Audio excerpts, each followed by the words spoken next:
Radio उड़ान के updates लेने के लिए इस चैनल को सब्सक्राइब कीजिए और इस वीडियो को ज्यादा से ज्यादा लाइक कीजिए और शेयर कीजिए। For more info log on to www.radioudan.com। जी दोस्तों, नमस्कार, आदाब, सत श्री अकाल। मैं दानिश महाजन प्रोग्राम बदलता दौर में आपका स्वागत करता हूं। आज रविवार का दिन है और समय है एक खास मेहमान से आपको बुलाने का। आज के जो गेस्ट है बेहद खास हैं।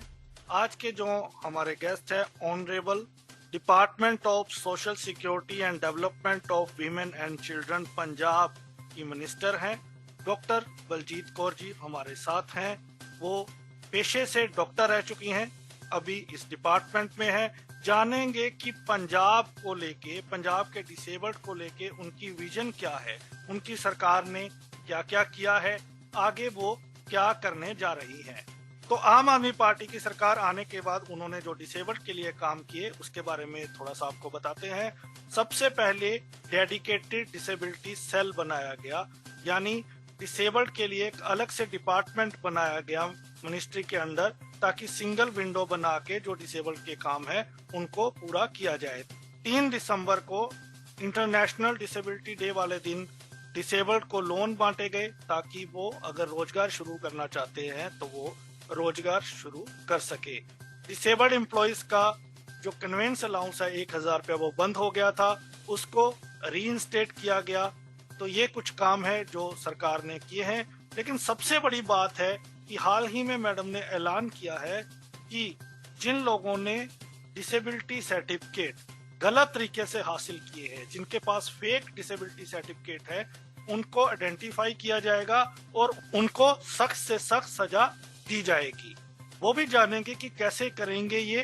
तो आइए स्वागत करते हैं डॉक्टर बलजीत कौर जी का, honourable minister department of social security and development of women and children.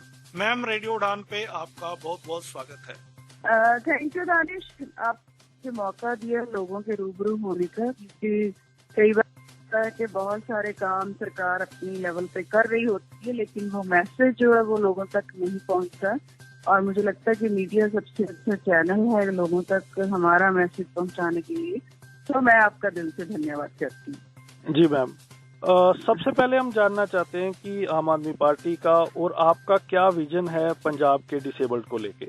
पहले तो मैं बता कि मैं बाय प्रोफेशन भी, क्योंकि आई स्पेशलिस्ट हूँ, और डिसेबिलिटी जो है फिर मेरे प्रोफेशन का ही एक पार्ट रहा है। बहुत सारे ब्लाइंड लोगों को मैं करती थी, और जैसे कि भगवान एक डिसेबिलिटी सेल भी हमने बनाया है, और उनका स्पेशल जो अटेंशन रहती है समाज के उन लोगों के लिए जो किसी न किसी तरह से पछड़े रह गए, चाहे वो डिसेबिलिटी की वजह से है, चाहे वो गरीबी की वजह से है। तो हमारा विजन यही है कि उन लोगों को जो हो सकता है कि फिजिकली डिसेबल हो, लेकिन वो अपनी मेंटल एबिलिटी के लिए और अपनी इस समर्था के तौर पर समाज में काफी आगे आ सकते हैं। तो हमारा विजन यही है कि उनको समाज की मुख्य धारा से जोड़कर उनका टैलेंट आगे लेके आए और उन लोगों को एक मौका मिले अपनी तरह से जिंदगी जीने का।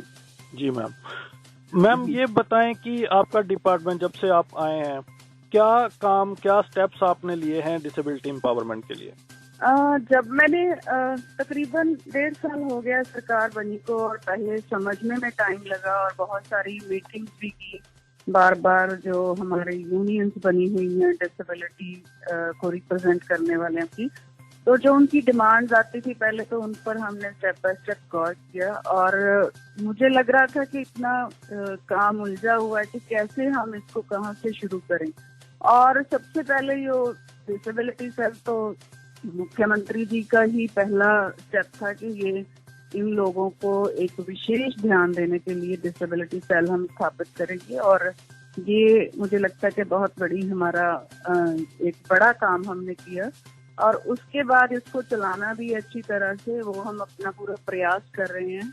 उसके बाद आती थी मुझे लगता है कि पिछली सरकारों के दौरान हमारे जो दिव्यांग व्यक्ति हैं एक जगह से दूसरी जगह नौकरियां करते थे, और उनका कन्वेंस अलाउंस काट दिया गया था पहले। मुझे नहीं पता उसका क्या कारण रहा होगा, लेकिन ये बहुत बड़ी डिमांड थी जो हमने पिछले ही साल डिसेबिलिटी डे के दिन का दोबारा शुरू किया, तो 1000 पर मंथ।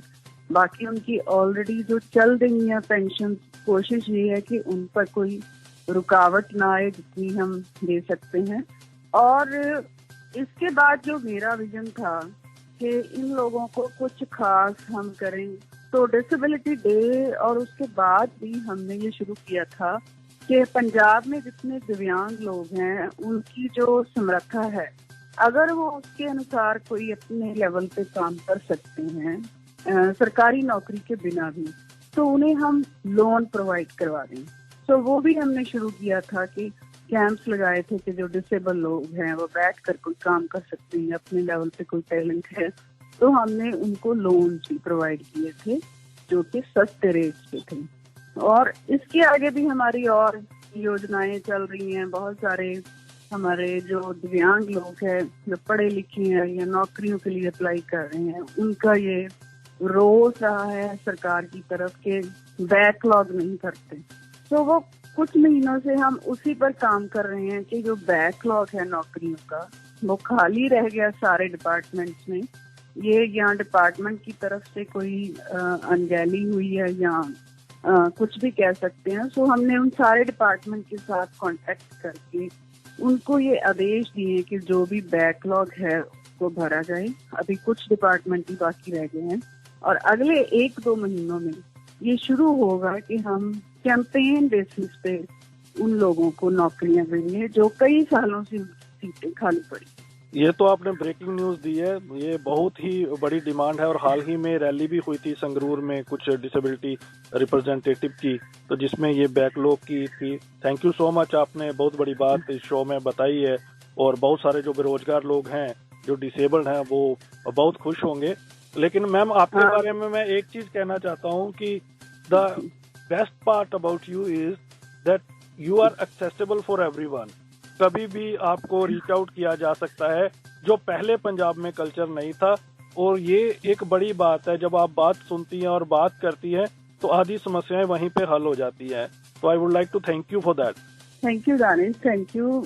मैं ये कहना चाहूंगी यार, ये मेरा प्रोफेशन ही ऐसा रहा है कि हमें लोगों की तरफ हमेशा लोगों के पास रहने का मौका मिलता रहा, या लोगों ने हमें ऐसा बना दिया कि वो एक दिल को चुभती है चीज जब कोई कह देगा कि मैडम मिली नहीं है, मैडम ने बात नहीं की, तो वो बहुत हर्ट करता है मुझे भी। तो मेरी कोशिश होती है कि किसी की भी समस्या आए तो उसका हल कर दूं। बहुत सारी ऐसी समस्याएं कई बार होती हैं कि लोग व्हाट्सएप पे डाल देते हैं, देखो जी मेरी पेंशन नहीं लगी, कोई आया नहीं, तो उसको एट ए टाइम मैंने फोन करके ऐसी बातें भी हुई कि उनको सुलझाया गया। तो बाकी लोग मुझे किस तरह लेते हैं ये तो अभी तक नहीं पता, क्योंकि टाइम लगता है किसी भी व्यक्ति को समझने के लिए। बिल्कुल। लेकिन कोशिश मेरी यही है कि जो समस्याओं से जूझ रहे हैं हमारे डिसेबल्ड, क्योंकि बहुत मुश्किल होता है कि किसी डिसेबिलिटी को लेके हम नॉर्मल लोगों के साथ compete करके उनके लेवल पे पहुंचे। तो मेरी पूरी कोशिश है कि मैं उनको पूरा मौका दूं। और बार बार ये धरने भी लगते रहते हैं, लेकिन मैं उनसे ये निवेदन करूंगी कि टाइम जरूर लगता है, हम लगातार एफर्ट कर रहे हैं कि जो हमारे दिव्यांग व्यक्ति नौकरियों के बिना बहुत सालों से बैठे हुए हैं, ओवर एज हो रहे हैं, उनको इस साल हम कोशिश करेंगे कि कहीं ना कहीं एडजस्ट कर। जी मैम, 2 चीजों का जिक्र आपने किया, मैं दोनों पे आपसे बात करना चाहता हूँ। एक तो पेंशन और दूसरा डिसेबिलिटी जो सेल है। पहले पेंशन की बात करते हैं। पेंशन में एक तो ये है कि सबसे एक ऐतिहासिक फैसला, जो ऐतिहासिक चीज रादर मैं कहूंगा कि 2017 में केजरीवाल साहब ने की थी, आम आदमी पार्टी ने। जहां तक मेरी नॉलेज है कि बहुत कम ऐसा हुआ है, एक मैनिफेस्टो डिसेबल्ड के लिए अलग से उन्होंने लॉन्च किया था। उसमें उन्होंने ये कहा था कि जो डिसेबिलिटी पेंशन है वो 2500 कर दी जाएगी। और पेंशन से रिलेटेड जो एक और जो क्रिटिकल इशू है जिस पे मैं आपसे बात करना चाहता हूँ कि डिसेबल्ड पेंशन को हासिल करने के लिए ये कंडीशन है कि फैमिली की इनकम जो है वो 60,000 रुपया सालाना होनी चाहिए। ये मुझे लगता है कि कहीं ना कहीं प्रॉब्लम का विषय है, क्योंकि एक तो जो डिसेबिलिटी है ये बाकी जो पेंशन है उससे अलग है, क्योंकि इसका इंडिविजुअल पर इम्पैक्ट है और डिसेबल्ड फैमिली में भी निगलेक्टेड होते हैं। तो इस पे आपको क्या कहना है कि आपको नहीं लगता कि ये कहीं ना कहीं अनफेयर है डिसेबल्ड के साथ कि फैमिली की 60,000 रुपया इनकम है और उसमें बहुत कम जो डिसेबल्ड आते हैं, और अगर डिसेबल्ड की फैमिली रिच भी है या मिडिल क्लास भी है उसमें भी डिसेबल्ड क्राइसिस में है, तो ये क्लोज हटना चाहिए। इस पे आपका क्या कहना है? बिल्कुल दानिश, जैसे ये सब कुछ पिछली सरकारों की तरफ से तय किया हुआ काफी देर से चला आ रहा है कि हमने जैसे और पेंशन लगाते हैं उसको इनकम क्राइटेरिया फैमिली का रख के हम लगा देते हैं, लेकिन ये डिसेबल्ड जो लोग हैं इनका विषय ही अलग से है और मुझे लगता है कि इस सब्जेक्ट को अलग से डील करना चाहिए। ये बात आपने सही कही कि अगर कोई फैमिली के अंदर भी है तो उसे एक सपोर्ट तो गवर्नमेंट की तरफ से चाहिए जिससे वो अपने आप को किसी के ऊपर निर्भर न महसूस करे। तो इस पर भी हम फाइनेंस डिपार्टमेंट से भी बात करेंगे और बढ़ाने की बात है वो भी पूरा ध्यान में है, लेकिन थोड़ा सा ऐसे होता है कि पहले हमारा फाइनेंस को सामने रखकर सारा कुछ डिसाइड किया जाता है, लेकिन ये पॉइंट मैं अपनी तरफ से लगातार पुट अप करती रहूंगी और कोशिश करूंगी कि किसी न किसी तरह चाहे इनकम से या इसको पेंशन को बढ़ा के लोगों को कुछ रिलीफ दिया जाए। मैम, आप तो भगवंत मान सर से मिलती रहती हैं, आप तो बातचीत होती रहती है, तो उनकी क्या विजन है डिसेबल्ड को लेके? आपसे बातचीत होती होगी, वो क्या कहते हैं डिसेबल्ड के लिए? लोग इंटरेस्टिंग हो गए जानने के लिए। बिल्कुल लोगों को जानना भी चाहिए, लेकिन मुझे लगता है कि जैसे मान साहब एक बहुत ही सेंसिटिव पॉलिटिशियन और हर किसी के लिए उनको एक कह लो कि उनके दिल में होता है कि किसी को अगर कोई दर्द है तो उसको पहली तरजीह दी जाए कि उसे पहले सुना जाए। और जब भी कभी कहीं करने की बात आती है तो मुझे एकदम से मैसेज आ जाता है कि ये डिसेबिलिटी वाले लोग इधर क्यों धरना लगा रहे हैं, इनसे बात क्यों नहीं हो रही। मतलब बहुत ज्यादा सेंसिटिव हैं वो इन लोगों के लिए, और कुछ भी हम के पास डिमांड लेके जाएंगे तो कभी मना नहीं करते वो किसी को। तो प्रॉब्लम थोड़ी सी तब आ जाती है कि जब हमें अपने फाइनेंसेस से उस बजट को निकालना होता है। अदरवाइज मान साहब सिर्फ डिसेबल लोगों के लिए नहीं, मैं कहूँगी समाज में कोई भी ऐसा व्यक्ति हो जो किसी तरह से भी अपने आप को पछड़ा महसूस कर रहा है, वो उनके लिए बहुत ज्यादा सेंसिटिव भी रहते हैं और आगे बढ़कर हेल्प करते हैं। अच्छा, एक डिसीजन आपने बहुत अच्छा किया और मैं उसके बारे में भी जो पूरे इंडिया और पूरे वर्ल्ड में हमें सुन रहे हैं उसके बारे में बात करना चाहता हूँ कि बहुत सारे ऐसे लोग थे जो पेंशन ले रहे थे लेकिन they were not alive, they were dead. तो ये इन चीजों पर कोई पहले ध्यान नहीं देता था। लगभग 1 लाख लोग ऐसे निकले जो पेंशन ले रहे थे but they were not alive, तो वो आपने किया। और दूसरा भी आपने कहा है कि जैसे हमने बिगिनिंग में बात की कि जो डिसेबल नहीं है लेकिन एक फेक सर्टिफिकेट बना के उनके जगह पे जॉब ले रहे हैं, उस पर भी आप काम करेंगे। तो मैं यहाँ ये जानना चाहता हूँ, एक तो आपको धन्यवाद देता हूँ, ये बहुत पुरानी डिमांड है कि भाई जो रियल में डिसेबल्ड है उसको हक मिलना चाहिए।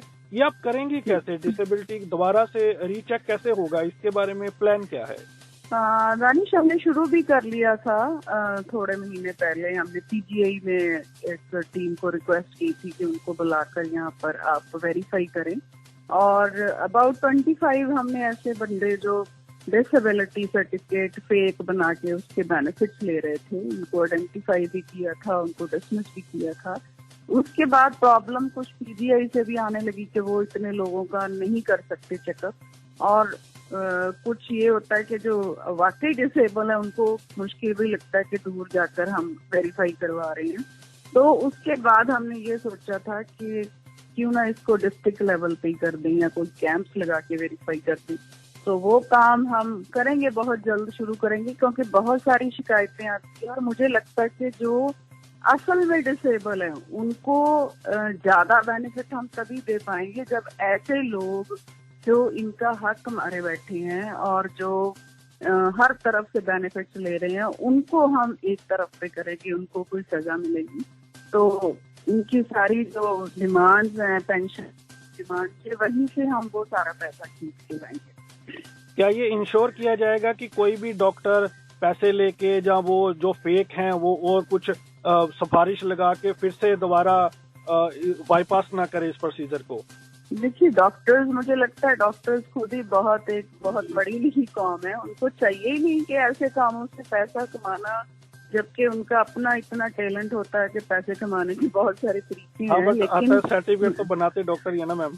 हाँ बिल्कुल, और मैं ये कहना चाहूंगी कि अगर कोई ऐसी एक्टिविटी ध्यान में आते हैं, क्योंकि मानसा भी बहुत स्ट्रिक्ट है इस बारे में, तो उस डॉक्टर पर भी पूरा एक्शन लिया जाएगा, क्योंकि उसी की वजह से कोई ना कोई तो पीछे चलता ही है ना, जिसके सदका इतने लोग जो हैं आज फेक सर्टिफिकेट, चाहे वो डिसेबिलिटी के ले लो, चाहे वो जाति के आधार पर बेनिफिट लेना, तो वो सारा उन ऑफिसर्स पर भी एक्शन लिया जाएगा और डेफिनेटली लिया जाएगा अगर ऐसी एक्टिविटी दोबारा होती है। तो अभी तो हम जो पिछले बन चुके हैं उन्हीं को निकाल के जो वेरीफाई कर रहे हैं, और मैं अपनी तरफ से पूरा विश्वास दिलाती हूँ कि ये हम पूरे पंजाब में पूरी ट्रांसपेरेंसी वाला काम जो डिसेबिलिटी वाला करेंगे। मैम डिसेबिलिटी सेल को बनाया गया, इसमें दो चीजें हैं कि एक तो डिसेबिलिटी सेल में जो अपॉइंटमेंट्स होनी थी वो अभी पेंडिंग है, और दूसरा जो हमारा कंसर्न है जो बहुत पुराना है और इसको भी कभी भी डील नहीं किया गया, एक पोस्ट होती है डिसेबिलिटी कमिश्नर की। हम हमेशा ये देखते हैं कि वो जो कमिश्नर को पोस्ट दी जाती है उसके एडिशनल चार्ज दिया जाता है। तो ये जब भी उनके पास समस्याएं जाती है वो कहते हैं कि मेरे पास 6 और 7, वो ऑन रिकॉर्ड तो नहीं कहते लेकिन पर्सनल तौर पे कहते हैं कि भाई मेरे पास तो ऑलरेडी 5-6 चार्ज मुझे मिले हुए हैं, तो मेरे पास वो टाइम ही नहीं है। तो जो उस पोस्ट का जो रेलिवेंस है वो कहीं ना कहीं डिसेबल्ड के लिए खत्म हो जाती है। तो पोस्ट कब तक फिलअप होंगी डिसेबिलिटी सेल में, और क्या ऐसा प्लान है कि एक डेडिकेटेड पोस्ट डिसेबल्ड को दी जाए? बिल्कुल रानी जी आपने, क्योंकि अब तक जो डिसेबिलिटी कंपोनेंट है उसको इतना ज्यादा इग्नोर किया गया कि इस पोस्ट को भी बहुत ज्यादा इम्पोर्टेंस नहीं दी जाती। कोई कमिश्नर लग गया तो उसको कहते हैं, जैसे पंजाबी में खुडे लाइन लगाना, तो हमारे जिस भी IAS ऑफिसर जी जिसको भी ये चार्ज मिलता है तो वो कहते हैं जी पहले इस पोस्ट को ये कहते थे कि किसी को खुडे लाइन लगाना है तो ये पोस्ट दे दो। लेकिन अब मेरी पूरी कोशिश रहेगी कि जो भी इस पर काम करे वो पूरा एक तो डिसेबल लोगों के लिए भी डेडिकेटेड हो, और उसकी कोई ऐसी उसके काम में महारत रही हो, जो भी बंदा यहाँ पर अपॉइंट होता है जिसने डिसेबल लोगों के लिए कोई विशेष काम किया हो। और वो पोस्ट भी हम जल्दी भरने जा रहे हैं। सेल की पोस्टें डिले क्यों हुई, उस पर भी फाइनेंशियल मैटर्स आ जाते हैं कहीं ना कहीं कि हमने कितने बंदे रखने हैं, क्या करना है। लेकिन अभी हमारा फोकस इसी पे है कि इसको जल्दी हम निपटा लें, क्योंकि FD से भी बात हुई थी कि डिसेबिलिटी सेल को जल्दी स्ट्रॉन्ग किया जाए। और जो लोग लगता है कि उनको पता ही नहीं चलता कहाँ जाना, बहुत सारी ऐसी समस्याएं पीछे मैंने शुरू किया था कि एक साइट बना लो जिसपे जैसे डिसेबल लोग जो नौकरियों पे लगे हैं उनको अपनी ट्रांसफर कराने के लिए धक्के खाने पड़ते हैं, तो हमने वो भी शुरू किया था कि आप इधर भेजो ताकि उनको नियर बाय हाउस उनकी पोस्टिंग करवाई जाए, और काफी उस पर काम भी किया था। तो ऐसे इश्यूज अगर हम निकालें तो इतने ज्यादा इश्यूज हैं कि उसको डिसेबिलिटी कमिश्नर है, अगर वो वही अच्छी तरह से कर ले तो मुझे लगता है कि इससे ज्यादा भूलने का काम कोई नहीं होगा। बिल्कुल। और जैसे आपने कहा, ये बड़ी इंपॉर्टेंट बात आपने कही कि ऑनलाइन अगर चीजें हो जाएं, जैसे अमन अरोड़ा साहब हैं, वो काम कर रहे हैं पंजाब में कि लगभग 400 सर्विसेज को घर तक पहुंचा दिया जाए, जो पंजाब गवर्नमेंट की अभी स्कीम है कि सरकार ਤੁਹਾਡੇ द्वार। तो I think that is going to be a milestone जब आप ऐसा करें। तो इसमें है कि जो डिसेबल्ड की पेंशन है, जब जो छोटे मोटे काम है वो ऑनलाइन ही हो जाएं, तो हाँ बिल्कुल बिल्कुल दानिश, बहुत सारी ऐसी मुश्किलें हैं जहाँ पर हमें लगता है कि बिना कारण ही हम उनमें उलझे हुए हैं। बहुत सारी बातें मुझे जैसे हॉस्पिटल से भी हो या डिसेबल्ड लोगों को लाइन में लगना अभी भी पड़ता है, कोई इतना काम नहीं हुआ।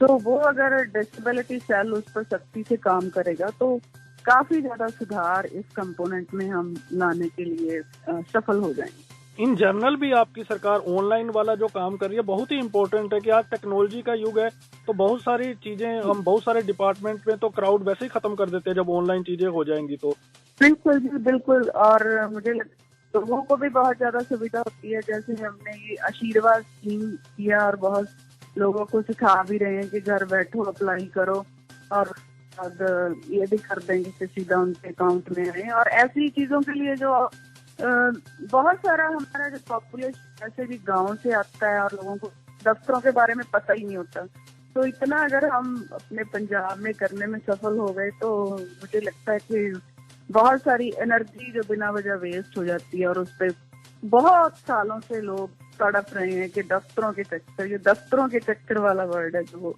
खत्म हो जाएगा। एक पंजाब के डिसेबल्ड की कंप्लेन ये रही है कि जो जॉब करते हैं, बहुत सारे लोग कहते हैं कि हमें बहुत सारे ऑफिसर ये ताना देते हैं कि आप काम नहीं करते। मतलब बहुत सारे लोग करते हैं और कुछ नहीं भी करते, लेकिन हकीकत ये है कि जब काम मांगने कोई जाता है तो कोई ऑफिसर उन्हें काम भी नहीं देता। तो कुछ ऐसी वर्कशॉप की आप तैयारी कर रहे हैं ताकि कुछ ऐसे एरिया स्पेसिफाई किए जाएं जहां पे जो पर्सन्स विद डिसेबिलिटीज है अपनी कैपेबिलिटी के हिसाब से काम कर सकें। जी, ये बहुत इम्पोर्टेंट है। तो जो पोस्ट क्रिएट होती है ना, वो टाइप ऑफ डिसेबिलिटी के होती है कि ये बंदा अगर ब्लाइंड है तो ये कम्युनिकेशन वाला काम अच्छा करेगा, इसको टेलीफोन ऑपरेटर लगा दो या कहीं और।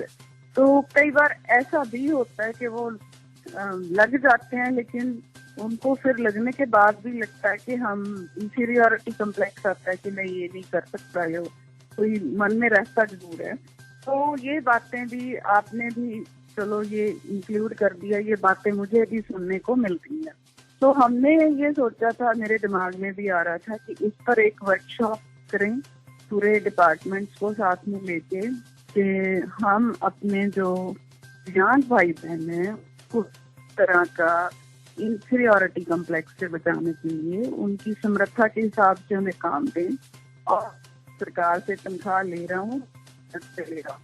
तो ये जो उनकी कंप्लेंट है बिल्कुल वाजिब कंप्लेंट है कि उन्हें लगता है कि मैं फिर रह गया कहीं, तो ये चीज हम खत्म करेंगे। तो इसके लिए नॉट ओनली कि हम उनको जो कम्प्लेक्स हम फिजिकल डिसेबल हैं वो दूर कर रहे हैं, बल्कि उनको हम साइकोलॉजिकली भी स्ट्रॉन्ग करने की कोशिश करेंगे। तो ये अच्छा पॉइंट है और इस पे बहुत ज्यादा काम करने पंजाब के डिसेबल्ड में जुनून है कि हम भी पंजाब में कंट्रीब्यूट करें पंजाब की प्रोग्रेस के लिए। जहाँ भी पंजाब की तरक्की का नाम आए तो हमारा नाम भी उसमें हो कि भाई हम भी कंट्रीब्यूट कर रहे हैं। बिल्कुल बिल्कुल। और मुझे लगता है कि बहुत सारे इसमें अच्छे हमारे लोग, टैलेंटेड लोग जो आगे आए हैं, स्पोर्ट्स पर्सन आए हैं, पढ़े लिखे बच्चे आए हैं, जो डिसेबल होने की बजाय भी इतना ज्यादा उन्होंने अपने दम पर अपना नाम बनाया। तो ऐसे लोगों को भी, और सभी लोगों को ये महसूस होना चाहिए कि मैं अगर यहाँ नहीं रहूंगा तो मेरी कमी जरूर खटकेगी। मैंने आपका बहुत टाइम ले लिया, 2-3 छोटे छोटे सवाल मैं और आपसे बात करना चाहूंगा, तो मैंने ऑलरेडी आपका बहुत टाइम ले लिया है। मैम, एक समस्या पंजाब में और है ब्लाइंड की, राइटर गाइडलाइंस को लेके क्लैरिटी नहीं है। एक डिपार्टमेंट कुछ कहता है, दूसरा कुछ कहता है, जबकि बाकी स्टेट्स में यूनिफॉर्मिटी है।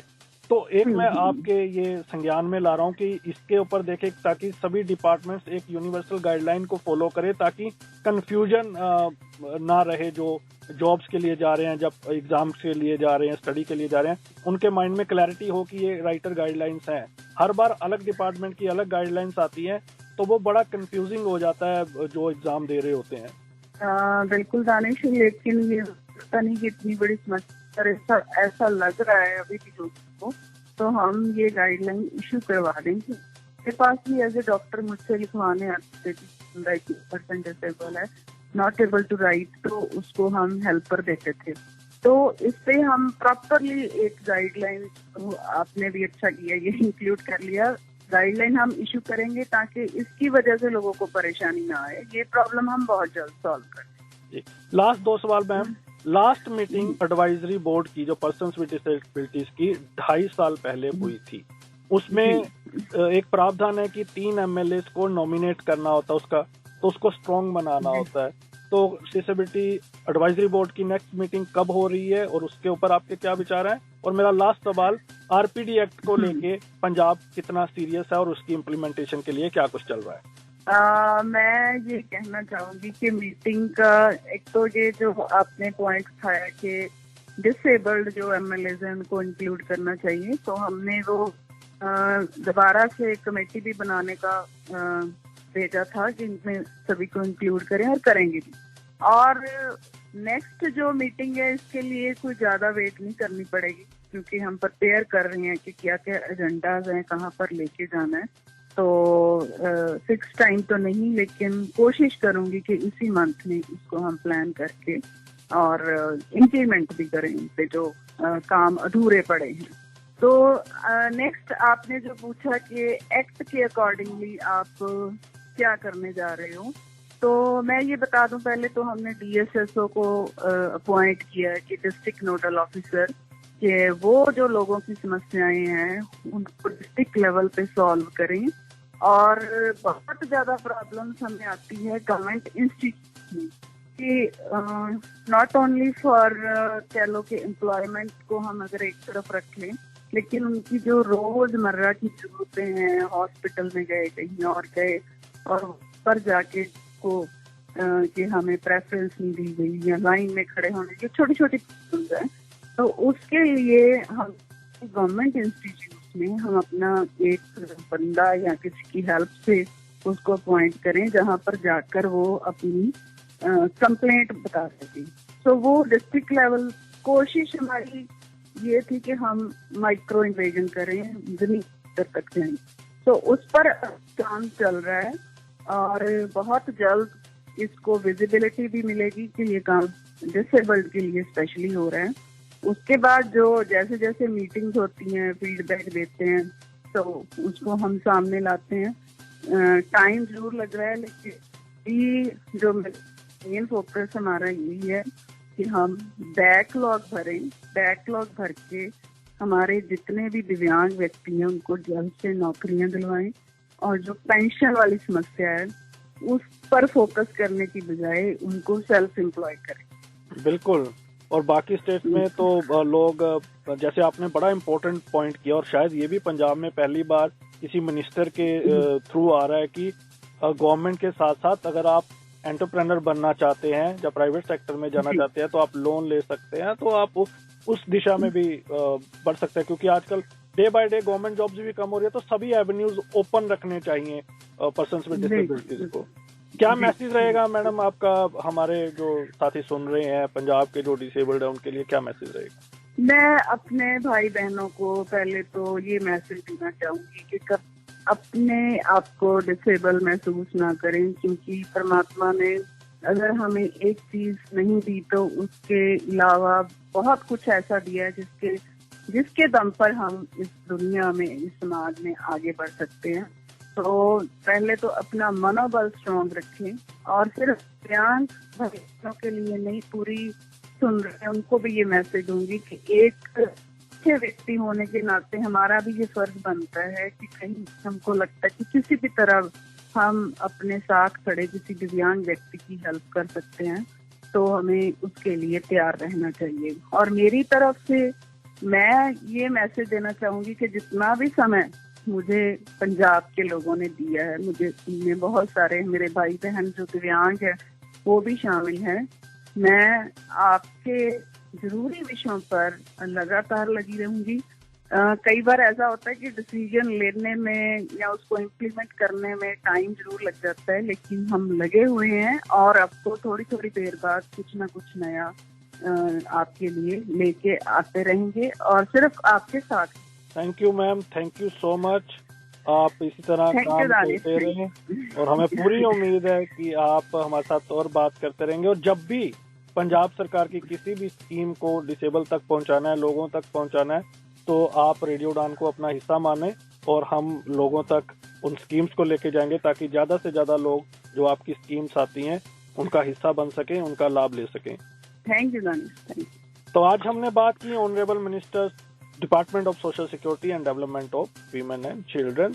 मैम ने बहुत सारी बातों पर क्लैरिटी दी, आश्वासन दिया कि इस पे काम होगा। इसी तरह अगले सप्ताह किसी और पर्सनैलिटी के साथ मुलाकात होगी। दीजिए इजाजत, सुनते रहिए radio Udaan, flight of life. Bye. Kerala की नेशनल नर्सिंग कॉलेज की दीवारों पर आतंकवादियों के लिए सहानुभूति और एंटी इंडिया सेंटिमेंट्स बहुत ही स्पष्टता से लिखे हुए हैं। भोली शालिनी उन्हें गंभीरता से देख नजरअंदाज कर अंदर चली जाती है। वो नेशनल नर्सिंग कॉलेज की बिल्डिंग के सामने खड़ी होती है। वो वहाँ लगे पोस्टर्स को देखती है जिन पर कश्मीर को ध्यान में रखकर लिखा हुआ है ऑल इंडिया इंपीरियलिज्म। ये देखकर उसके चेहरे पर गंभीरता झलकती है। शालिनी कुछ कदम लेकर बिल्डिंग को देखती है। वो दीवार पर लगे पोस्टर को देखती है जिसमें टेररिस्ट ओसामा और बुरहान वानी के प्रति सहानुभूति दर्शाई गई है। उन्हें टेररिस्ट के बजाय फ्रीडम फाइटर कहा गया है। सभी OTT प्लेटफॉर्म से पहले सिर्फ विजुअली इम्पेयर्ड के लिए आ गई नोवा फ्लिक्स पर Kerala story on special request from 2 जुलाई।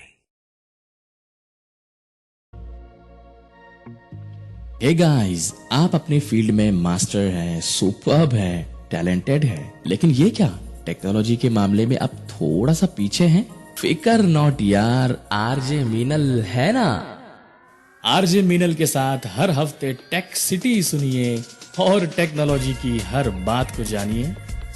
सुनिए टेक सिटी हर गुरुवार रात 9 बजे से 10 बजे तक, जिसका पुनः प्रसारण होगा हर शुक्रवार शाम 4 बजे से 5 बजे तक, सिर्फ और सिर्फ रेडियो उड़ान पर।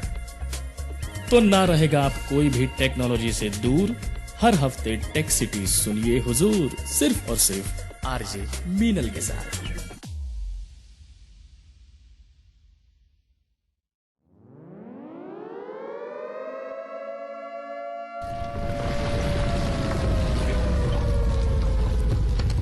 दुर्घटनाएं, disasters.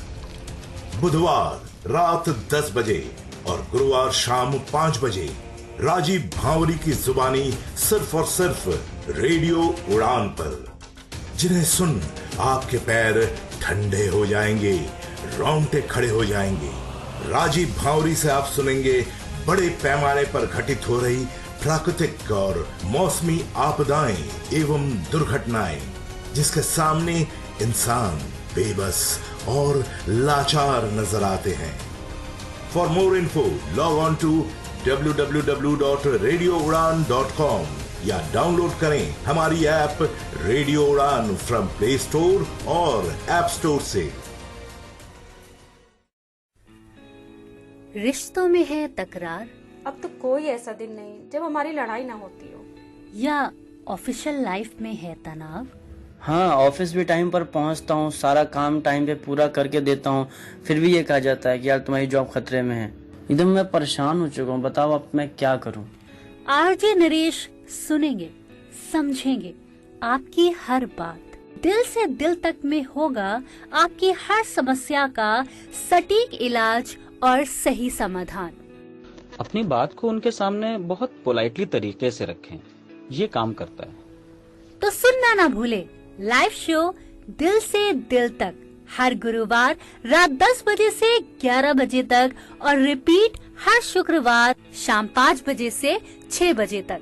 For more info log on to www.radioudan.com या फिर डाउनलोड करें radio Udaan app from Play Store या ऐप स्टोर से। जब खबर हो पक्की तो तहलका तो मचेगा। क्या हो रहा है आज, क्या होने वाला है कल, अब ये है अप टू डेट रहने का वक्त with latest PWD news, job alerts, events and current happenings. साथ ही साथ जानिए विभिन्न NGOs के बारे में जो कार्यरत हैं PWD वेलफेयर के लिए। Only with Gauri Kuber in the show community colours, जो कि प्रसारित किया जाएगा शुक्रवार रात 9 बजे एवं शनिवार शाम 4 बजे। सुनना बिल्कुल ना भूलिएगा।